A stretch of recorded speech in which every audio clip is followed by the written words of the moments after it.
सी से लेकर एल तक लेंथेनाइट्स एलिमेंट होते हैं और इन लेंथेनाइट्स एलिमेंट में अगर सीरियम का 58 का निकालो तो 1s2 2s2 2p6 इस तरीके से नॉर्मल यहाँ तक निकालते चले जाओगे तो 6s2 के बाद 4f1 बन जाएगा और 4f1 के बाद 5d बनाएगा।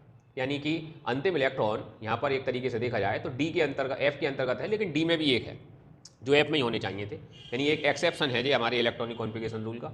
लेकिन जैसे ही हम पी आर पर आते हैं तो देखो एफ के अंतर्गत 3 डी का 0 हो गया, अर्थात एफ में एक इलेक्ट्रॉन तो बढ़ा ही साथ डी का इलेक्ट्रॉन भी इसी के अंतर्गत एंटर कर गया।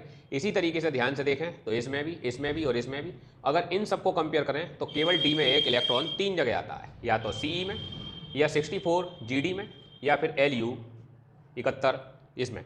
ये 3 आए, 3 में देखो ध्यान से देखो तो पहले नंबर पर, दूसरा, तीसरा, चौथा, पांचवा, छठा, 7वें नंबर पर और लास्ट 14 नंबर पर। यानी पहला, बीच का और लास्ट, केवल 3 एलिमेंट याद करने हैं। और अगर इन्हें एलिमेंट के उससे हिसाब से याद करो तो देखो सेंटर जीडी गांधी और एलयू लूटा, सेंटर को गांधी ने लूटा, इसके हिसाब से याद कर सकते हो।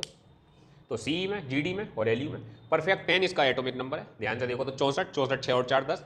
ऐसी कंडीशन में तुम इसके इलेक्ट्रॉनिक कॉन्फ़िगरेशन को याद कर सकते हो कि केवल सेंटर को गांधी ने लूटा, अर्थात 58, 64 और 71 पर ही डी के अंतर्गत एक इलेक्ट्रॉन बनाना है। बाकी सब के अंतर्गत डी में 0 और जितने भी इलेक्ट्रॉन लास्ट में बचेंगे वो सब एफ में भर दिए जाएंगे।